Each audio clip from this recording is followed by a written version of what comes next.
किसी चीज को 7 मंजिला इमारत से नीचे की तरफ फेंके तो क्या होगा? वो चीज सीधा नीचे की तरफ आ गिरेगी। क्या आपको पता है कि इसका इन्वेंशन किसने किया था? इस महान साइंटिस्ट का नाम था एरिस्टोटल। उन्होंने बोला था कि अगर हम 2 अलग चीजों को ऊपर से नीचे की तरफ फेंकेंगे तो जिसका वेट ज्यादा होगा वो पहले नीचे की तरफ आ गिरेगा। इसके अलावा भी उनको फिलॉसफी, जूलॉजी, फिजिक्स, पॉलिटिक्स में भी बहुत ज्ञान था। लेकिन इस महान साइंटिस्ट की इस बात को एक साइंटिस्ट ने गलत साबित कर दिया था। तो दोस्तों, आज हम इस वीडियो में इसी साइंटिस्ट के बारे में बात करने वाले हैं जिसने एरिस्टोटल को गलत साबित कर दिया था।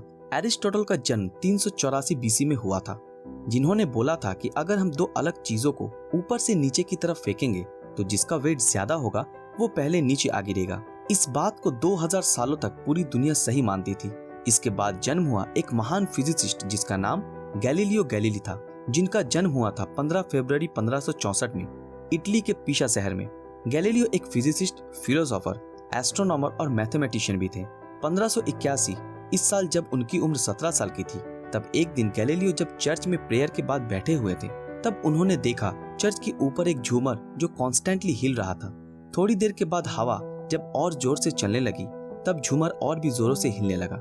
इसके बाद उन्होंने अपने नर्व्स की पल्स के साथ उस झूमर के दोलन की टाइमिंग को चेक किया।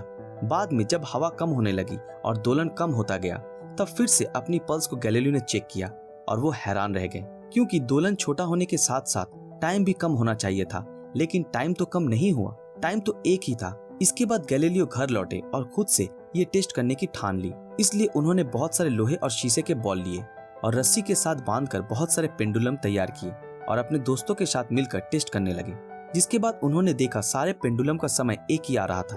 पेंडुलम चाहे किसी भी चीज से बना हो, उसका समय एक ही आ रहा था। बाद में उन्होंने रस्सी की लंबाई को और बढ़ा दिया, जिसके बाद गैलीलियो ने देखा कि लंबाई को बढ़ाने से दोलन की समय में चेंज आ रहा था। इसका मतलब समय लंबाई के साथ आनुपातिक है।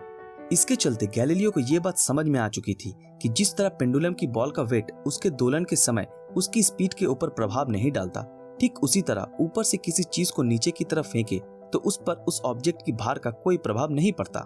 गैलीलियो ने यह बात जब प्रोफेसर को बताई, तब वो गैलीलियो के ऊपर भड़क गए और उन्होंने बोला, एरिस्टोटल ने इस बात को बहुत पहले ही बताया है कि किसी चीज का गिरना उसकी वेट के ऊपर निर्भर करता है। इसके बाद गैलीलियो ने बहुत सारे टेस्ट किए और इस नतीजे पे पहुंचे कि अगर हम 2 अलग अलग चीजों को वाइंडलेस जगह पर एक साथ छोड़ेंगे तो दोनों ही चीजें एक ही समय पर नीचे आ गिरेंगी, चाहे उस चीज का वेट जो भी हो। इस बात को साबित करने के लिए गैलीलियो ने पिसा की मीनार के ऊपर से 2 अलग चीजों को रस्सी के सहारे बांधकर नीचे फेंका और दोनों ही एक साथ नीचे गिरे। लेकिन कुछ हिस्टोरियन का मानना है कि इस टेस्ट को करने के बारे में गैलीलियो ने सिर्फ सोचा ही था, कभी किया नहीं। और कुछ राइटर्स ने इसके बारे में अपनी बुक्स में भी लिखा था, जो उस समय गैलीलियो के बारे में लिखी गई थी। तो दोस्तों, आपको इस बारे में क्या लगता है? गैलीलियो ने झूमर की दोलन के टाइम को मापने के लिए अपने नर्व का इस्तेमाल किया था, क्योंकि उस समय घड़ी नहीं थी। बाद में गैलीलियो जब पेंडुलम बनाकर उसको टेस्ट कर रहे थे, तब समय को मापने के लिए उन्हें घड़ी बनाने के बारे में आइडिया आया, ताकि बाद में टेस्ट के समय दोलन को मापने के लिए नर्व का इस्तेमाल ना करना पड़े। इसके चलते गैलीलियो ने घड़ी बनाने की बहुत कोशिश की, लेकिन वो बना नहीं पाए। बाद में क्रिश्चियन हैगिन्स ने इस पेंडुलम के आधार पर पहला पेंडुलम घड़ी का इन्वेंशन किया, जो लगभग 250 साल से दुनिया को समय बताने वाला सबसे अच्छा घड़ी हुआ करता था। गैलीलियो गैलीली को 1609 में टेलीस्कोप के बारे में पता चला, तब उन्होंने खुद का टेलीस्कोप बनाया। बाद में गैलीलियो ने उसमें बहुत ज्यादा सुधार भी किए। गैलीलियो ने टेलीस्कोप का इन्वेंशन तो नहीं किया, लेकिन वो पहले इंसान थे जिसने किसी ऑप्टिकल इंस्ट्रूमेंट का इस्तेमाल करके यूनिवर्स को स्टडी किया था। गैलीलियो ने बोला था कि हमारे सोलर सिस्टम के मिडिल में सूरज है और सारे ग्रह सूरज का चक्कर लगाते हैं। ये बात पहले निकोलस कोपरनिकस ने भी कही थी, लेकिन किसी ने उनकी बात नहीं मानी। इसी बात को जब गैलीलियो ने बोला, तब उस समय के एस्ट्रोनॉमर्स ने इस बात को गलत बताया, जिसके चलते 1615 में इस बात को रोमन कैथोलिक चर्च ने जांच की और गैलीलियो की इस थ्योरी को गलत बताया गया, क्योंकि ये थ्योरी बाइबल के बताए गए कुछ बातों का खंडन करते थे। जिसके चलते गैलीलियो को दोषी माना गया और उनको मजबूर किया गया कि वो सबको ये बताए कि उनकी ये थ्योरी गलत है। इसलिए उनको उम्र कैद की सजा भी दी गई, बाद में जिसको हाउस अरेस्ट में बदल दिया गया।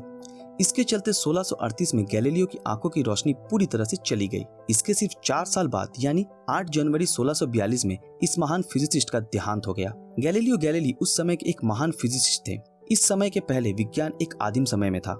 जिन्होंने दुनिया को गणित की सूत्रों से जोड़ के आधुनिक विज्ञान की नींव रखी थी। इसलिए उनको फादर ऑफ मॉडर्न फिजिक्स भी कहा जाता है। जिन्होंने इस दुनिया को मॉडर्न साइंस के ऊपर बहुत सारे बुक्स भी दिए, लेकिन इस बुक्स को कभी पब्लिश नहीं कर पाए। गैलीलियो के मरने के बाद भी 350 सालों तक उनके ऊपर बैन रहा। बाद में साल 1992 में कैथोलिक चर्च के पोप जॉन पॉल ने माना कि गैलीलियो की बात सही थी और चर्च ने उस समय गलती की थी। आज के लिए बस इतना ही। हम उम्मीद करते हैं आज की हमारी ये वीडियो आप लोगों को पसंद आई हो। दोस्तों, इस वीडियो के बारे में आपकी क्या राय है हमें कमेंट करके जरूर बताएं। अगर आप ऐसे ही रोमांचक वीडियो देखना चाहते हो, हमारे इस चैनल को सब्सक्राइब करके बेल आइकन ऑन कर दें। अगर ये वीडियो आप लोगों को अच्छा लगा तो इस वीडियो को लाइक, कमेंट और ज्यादा से ज्यादा शेयर जरूर करें। तो मिलते हैं आपके साथ अगले वीडियो में, तब तक के लिए अलविदा।